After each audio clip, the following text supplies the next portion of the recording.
name's Neil. Janelle asked me to do this. I'm working with Double Midnight Comics. Just some quick background. I started playing Dungeons & Dragons when I was about 7 years old because I had much older brothers. The original one in the box with the very much old school. Played up through 3.5 and didn't like 4th edition, so I never did anything with it. 5th edition is looking much better. So you've all got character sheets. Janelle made these amazing race and class sheets that are quite informative. I also have, we've got a couple of copies of the Player's Handbook, and I have 6 copies of basically just boiling down the character creation stuff from the Player's Handbook, taking out the graphics and just simplifying it. So if there aren't enough Player's Handbooks to go around, these will have most of the information. So, any questions? Since we missed the very beginning of this, are we just making characters? That is the focus of this. There are a couple other things we can do, time permitting. With this many people, probably this will be just characters and a basic introduction of the game.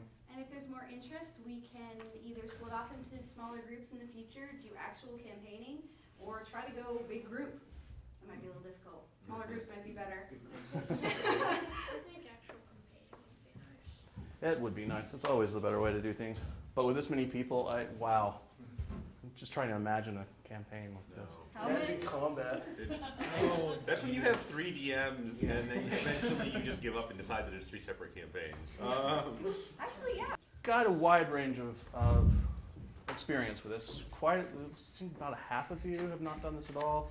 A couple of you, quite a lot of experience, and then a couple more of a little bit. So, are there any basic questions? I mean, those of you who are new to it, do you basically understand what a role-playing game is? Do you need a... No, I heard nothing, literally nothing. Okay.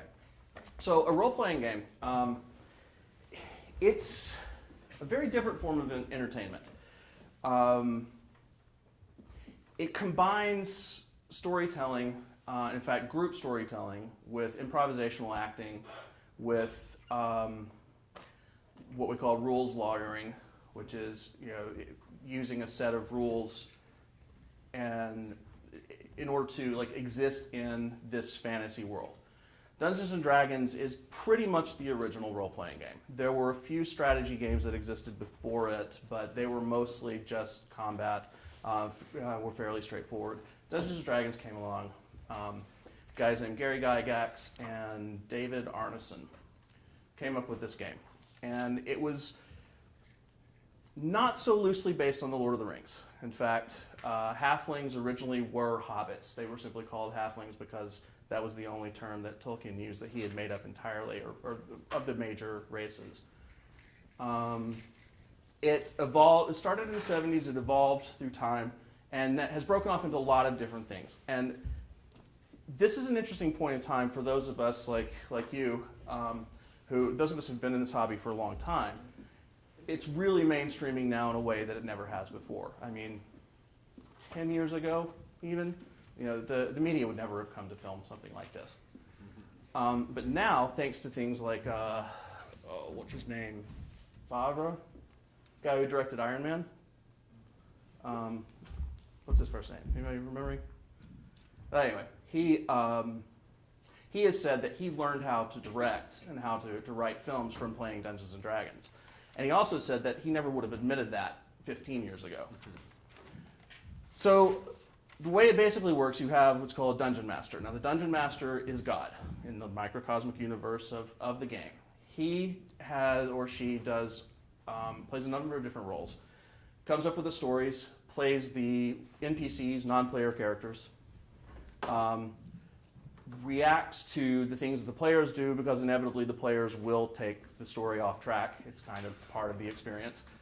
And really just keeps everything going. Right? Now the players, you take on the role of a character, which is what we're doing here tonight. I'm going to talk about both the mechanics of making a character for Dungeons & Dragons 5th edition, because that's the flavor of the year. But also going into what it takes to make a character above and beyond rolling the dice. All right. As far as the game itself, game groups can be anywhere from 2 people playing one-on-one, where a DM and a player, to the typical group is 4 to 6 players plus the DM. I've been at conventions where I've seen people play arena games where they had more people than are in this room, all playing in a big, basically a battle royale. There's not a lot of storytelling and role-playing yet. All right. Now, the role-playing itself, there are arguably 2 types depending on how you spell roll. So ROLL are people who just basically are playing a video game on a table. But tabletop games take it another step further, and that's ROLE, where this is where the improvisational acting comes in. You perform a character that you've created in your imagination. And you have stats, you have mechanics, the things with the rules in the game that sort of govern it, but it also depends on what decisions you make and how much you immerse yourself into the part. So, questions? All right, boring background over. So, when you're making a character, in Dungeons & Dragons, it's a fantasy world, not so loosely based on The Lord of the Rings, but there are some striking differences. If you're familiar with Lord of the Rings, great. If not, doesn't matter. So, mechanically, there are several things you need to choose. There are races, which there are, 7 or so I think there's official right 7 now? Yeah, that sounds right. I mean, Humans, elves, dwarves, halflings, half-orcs, half-elves, dragonborn, tieflings. That's 8. Am I missing one? 9. What? There's 9. 9? So I'm missing one. Dwarf, elf, halfling, human, dragonborn, gnome, half-elf, Gnome. half-orc, tiefling. Yes. Anyone need a brief description of what any of those are? What? Dragonborn is the spawn of a mortal humanoid race and a dragon. So they're basically half dragons. Are they human form or are Big they? lizard men. Yeah, they're humanoids, large humanoids. dragon faces and scales. And you can choose a dragon breath, acid, lightning, fire. Right. So in Dungeons and Dragons, there are basically five types of evil dragons based on colors: red, blue, black, white, and green.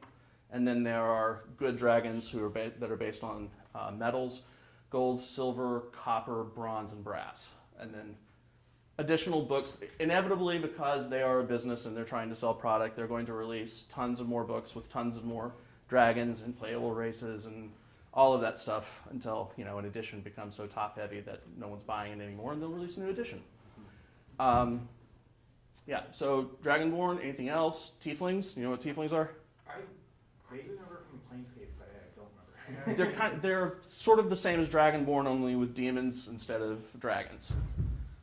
So if you play any of the Dungeons and Dragons video games, they're figured pretty prominently. Next thing you need to know about the characters are what are called attributes. There are 6 basic attributes: strength, dexterity, constitution, intelligence, wisdom, and charisma. All right? Strength, self-explanatory. Dexterity is your speed, nimbleness, and manual dexterity. Constitution is your health, hardiness. Intelligence is your thinking and reasoning intelligence, whereas wisdom is sort of your awareness of your own environment and your ability to process information. And charisma is kind of a difficult to define leadership quality. Now, each character class has a primary attribute, and which we'll get to in a minute. There are a couple of different ways to go about making your character. When you get to attributes, you're going to, we said start with race and class, and that's fine. Starting with race, perfectly good way to do it. If you start with class, then you're going to be tweaking your roles. So the 2 things you can do: you can either pick a class, roll your attributes, and assign them in a way that will work well for that class, or you can roll your stats, let the dice fall where they may. So take what your character looks like and then pick a class from there. All right? How you do it, entirely up to you. The standard, the official way to roll your character, you're going to need 4 6-sided dice. All right? You can decide to roll 6 stats and then assign them as you want, or if you're feeling bold and old school, roll them in order. So whatever you roll for strength, that's going to be your strength. Entirely up to you. So there are all kinds of different methods for doing this, and my middle brother, had this ridiculous matrix that he would use when rolling up characters, and it pretty much ensured he got gods. Not where we're going with this. The official way to do it is you roll 4d6 and you drop the lowest value. All right?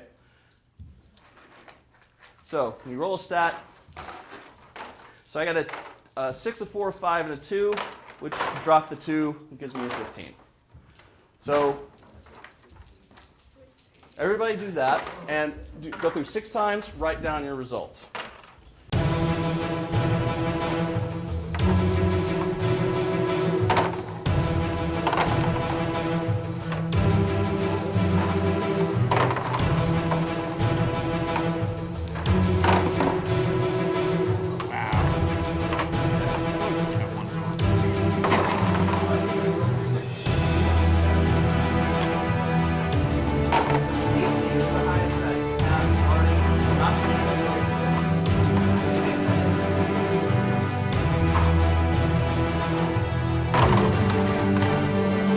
Oh, look at that.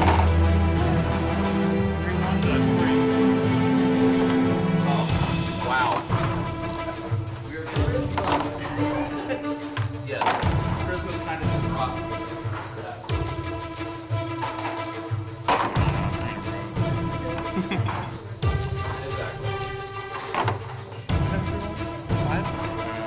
6.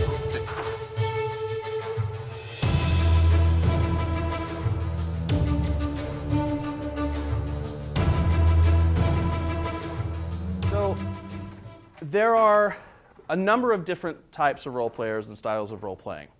There's something called the rules lawyer or the munchkin, who is the person who learns the rules better than they ever studied anything in school and have a tendency to tell the DM when he's wrong. DM's rule is law, but yeah. That kind of hardcore rules gamer, take the roles as they are and go. The thing about role playing, the point is to have fun. So if you really like playing the part, then having a character with terrible rolls can actually sometimes be fun. But the game is very mechanics driven, so if you have bad rolls, you're probably not going to have that much fun with the character. The point is to have fun. It's not to adhere to a strict set of rules. So if you want to roll another set of 6, roll another set of 6. All right. So where are we? We've got your race. So one of the things with your race sheets, each race gets a bonus to some abilities. So the first thing, ability scores, says what, for instance, the half-elf gets a charisma +2, and 2 other ability scores of your choice increased by 1. Yes, and a new thing in 5, which I think is kind of an interesting addition, kind of an interesting choice.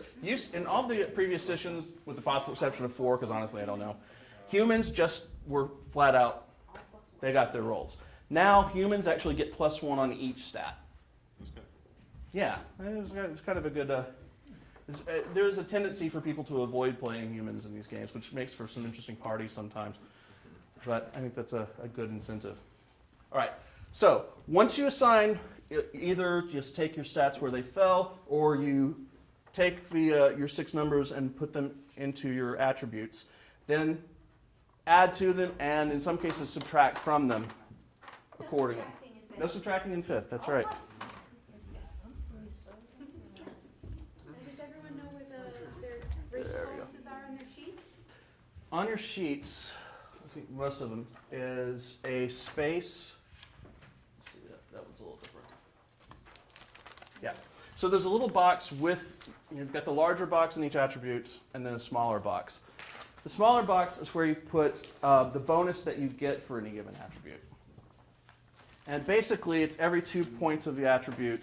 I put what I rolled in the small box. Okay. Is that, what do I do for that? Like, do I just That's something different. So what you want to do is put those, write those in the big box here. Those are for things called saving throws, which like, If say, hey, something attacks you, you need to block or saving it not quite, but you've got the right idea. It's more like The saving if- throws are spread out. if there's someone trying to sneak past you, This has an eraser then in case anyone you would make a saving throw against your wisdom to notice them. Thank you. Or to avoid a trap, you would make a saving throw against dexterity to avoid it. What do So each stat gives you a bonus to any sorts of rolls involving that stat. Actually, we'll still be able to. The core is kind of the default is 10 to 11, which is a bonus of 0. And then 12 and 13 will give you +1, 14, 15 gives you +2, etc. So if you need to see it, a couple pages into this packet. It's Dungeons and Dragons rules. In fact, when version 3 came out, they called it D20, the rule set. It mostly depends on rolling a 20-sided dice, a 20-sided die. So when you roll for whatever, if you say shoot something with a bow, that's based on dexterity. So you don't add, if you have a 14 dexterity, you don't add 14 to your roll, you add the +2 to your roll. That's where that comes into the game. All right? How are we doing? Beside your scores is another thing. It lists your attributes again, and then it says saving throws. So this one may not have it. Okay, there are two different sheets. One of them has one box that has all 6 listed. The other has a section right beside each one. Is this your pencil? Right. So the saving throws. You see that by each one? Or on this one? Yeah, where you wrote those. All right. Now, each class gets saving throw bonuses on certain attributes. So for instance, the rogue, in the description under proficiencies, says saving throws, dexterity, and intelligence. So what that means is, if you're playing a rogue, then it means with this one you fill in a box next to dexterity and intelligence, and then you're going to put bonuses in there depending on your level. Thank you for coming to our Dungeons & Dragons event. We hope to see you again soon. If you're interested in more events like this, keep in touch and check us out on our website at www.concordpubliclibrary.net.